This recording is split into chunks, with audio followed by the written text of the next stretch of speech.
This is episode 99 of Family Life Mornings. Some of the best moments of a morning radio show hosted by Steve, Terese, and Randy on Family Life, a network of stations across New York and Pennsylvania.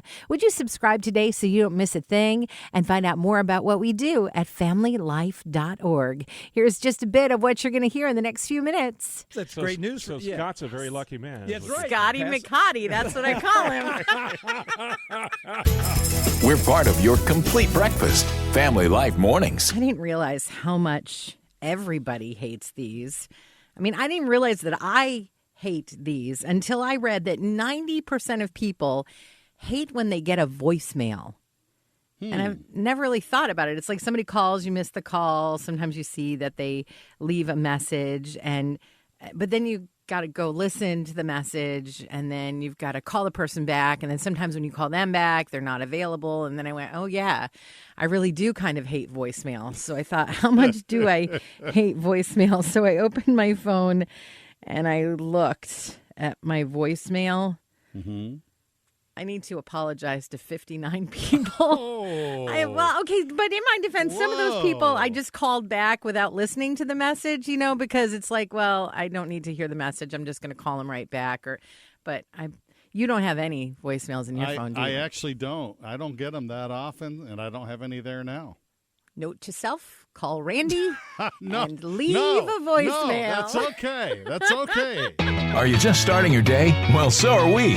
It's Steve, Terese, and Randy on Family Life Mornings. Laura owns a furniture store, and she had a little secret that she kept for a long time about the furniture she was selling.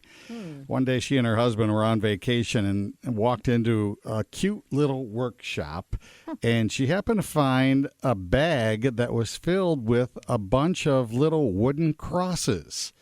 And she bought them. They were inexpensive, and she thought at first she'd just put them out in a bowl on the counter in her store so customers could just grab one of them if they wanted to. But then Laura had a brainstorm. And her grandkids really liked her idea because they think it's a blast, but they help out doing this. Every piece of furniture that Laura now sells somewhere has a little wooden cross hidden inside of it. And that's where the grandkids come in because they let's stick it here, let's stick it there. So now the not-so-secret tradition of the crosses, people know about it, and probably more importantly, they have had their intended effects. Some of her customers have let her know they found the cross at a time when they were really struggling, and the cross just meant the world to them in the way of encouragement. So good job, Laura. It's better than what's in my sofa. 54 cents and some old Cheez-Its. It's Steve, Terese, and Randy on Family Life, a friend you can turn to.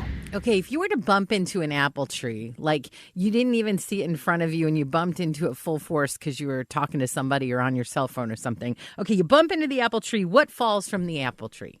Well, usually the apples. An apple maybe or two. You will, too, if you hit it hard enough. But you know what? We should be that way. We should be like that tree as a Christian, because the world, other people, will bump into us. And what should fall down? Well, our love, our joy, our patience should fall down. Our fruit, right? So if the last time somebody bumped into you, anger or evil will fell down, what's going on with your fruits? If it's too early for you to start thinking about real life, it's okay. You can hang out with us as long as you want. This is Family Life Mornings. Some people raise dogs, bees, cows, pigs. A lot of those different animals are farmed and raised, but this is the first time I've ever heard of anyone raising snails. How long does that take? Well, a 28-year-old Frenchman has raised around 60,000 snails. Okay, wait, he's French. They're like for escargot then, right? Probably. No. What? It's surprising what they are for. He's grown to love these slow-moving animals, and he spends a lot of time with them. And one of the things he does with them frequently is tickle them. That's because it makes them secrete more slime than usual.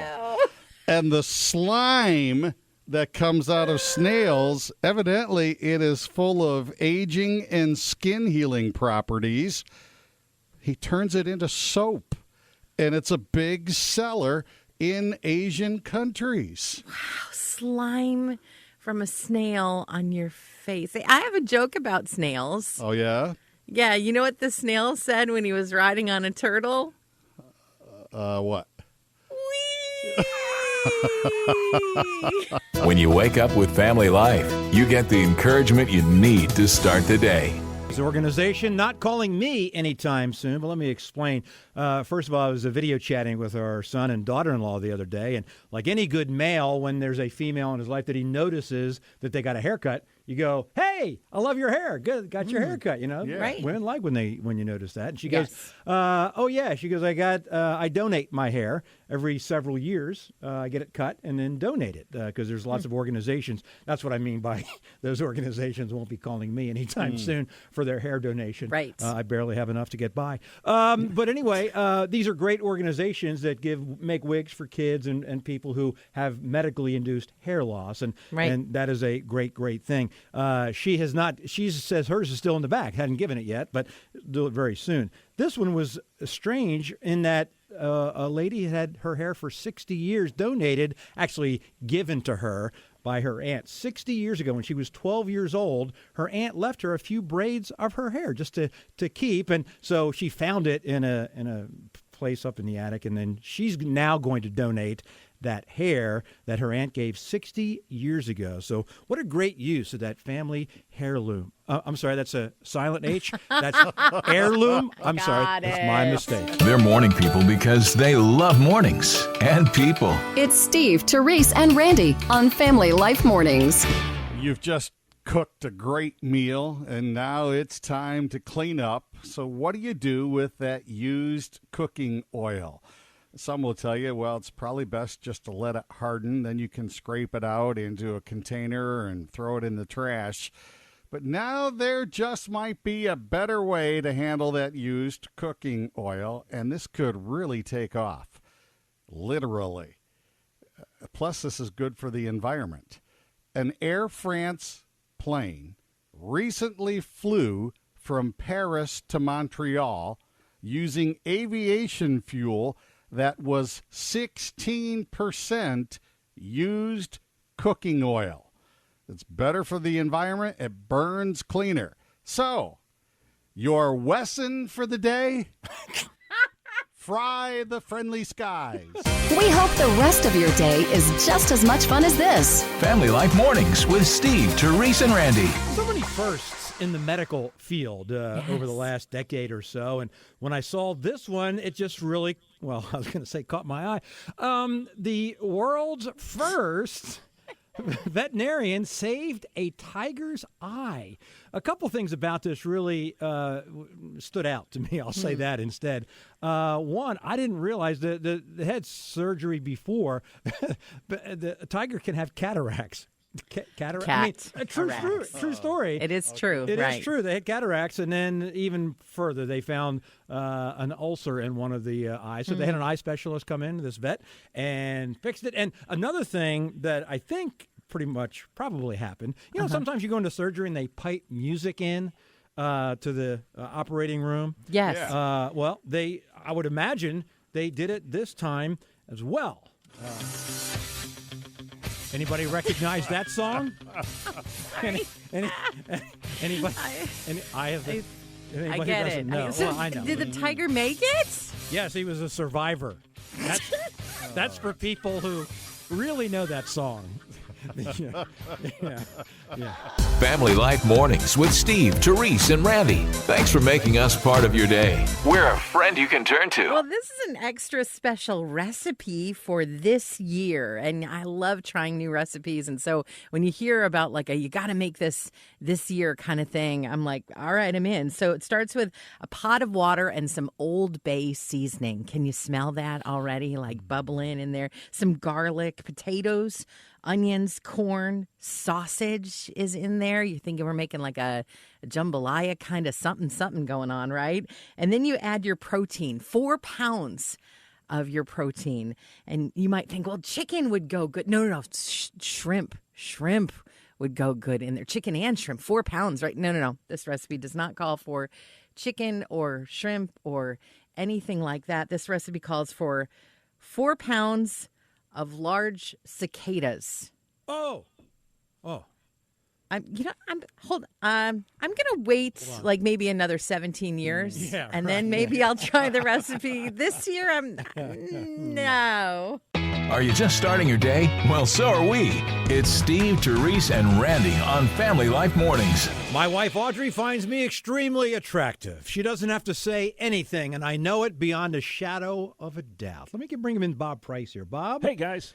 I'm going to ask you something. I'll let you know if your wife finds you attractive or not. She doesn't have to say anything, okay? I'm going to ask you about her. I'm scared already. I know, a little nerve-wracking here. Here we go. Okay. Now, is your wife the kind of person that is always on time, or she run a little bit late? Joanna's middle name is Punctuality, Steve. Wow. Yeah, she's 5 minutes early everywhere she goes. That's an unusual middle That's why I name. married her. Yeah. That's unusual. Yeah, it kind of just rolls off the tongue. I have some really, really sad news for you, Bob. Your wife, according to what I'm reading here, does not find you really attractive. Here's why I say this. Well, I could have told you that. Here's why I say this. Yeah, Here's why I say this. Women, when they're with their significant other, yes, they will, if they find the other person attractive, they will lose track of time. Time will just slow down, and they'll lose all track of time. We're late. That's a good thing. Audrey is so late. I mean, she has a different time frame. She says, "I'll be there in 10 minutes," and it's about a half hour later. I interpret that as meaning I must be very attractive because she loses all track of time. Well, you have that kind of magnetic personality, Steve. So Terese, let's bring you in on this. Yes, I'm late everywhere. I'm always late. So that's great news. So Scott's a very lucky man. That's right. Scotty McCotty, that's what I call him. Fun conversation, good music, and something to think about. Family Life Mornings. They listed 15 animals, and here was the question. And it's it's so ridiculous. Which of these animals do you think you could take on? Like beat up, basically. Come on. I mean, first of all, I don't want to. All right. I mean, I guess if you were faced with a life-threatening situation, sure, I suppose anything can happen. But here's just some of the highest. Most people think they could take on a rat. First of all, I don't want to take on a rat. They scare me. What if it bit you? I know, exactly. Rabies. Don't mess with that. Forget that. How about the next was a house cat and a goose. Well, Come first on. of all, the cat's going to scratch you. Have you ever encountered a goose in a store parking lot? They're scary. They're tough. I'm not doing that either. Mediums. I don't want a dog. I have a dog. Come on. I don't want to beat up a dog. Right. No, that's a bad situation. Some could beat up an eagle. An eagle? What? It has talons. I know. The talons. Some think they could. Now, here's the thing. 8% of guys think they could beat up a gorilla, an elephant, and a lion. Come on. You're not going to anyway. Have you ever been to the zoo? Exactly. They're huge. And then finally, 6% of guys said they could beat up a grizzly bear. So, I mean, again, delusions in the heart of men. With all due respect, and my apologies to the MLA, I think I could maybe beat up a moth. I mean, if a moth came at me, I could beat up a moth. It was the MLA. Well, that's the Moth Lovers of America. Is that a real thing? I don't know. I apologize to them if they exist. Thanks for tuning in to Family Life Mornings. We're giving away free smiles, and we've got one that's just your size.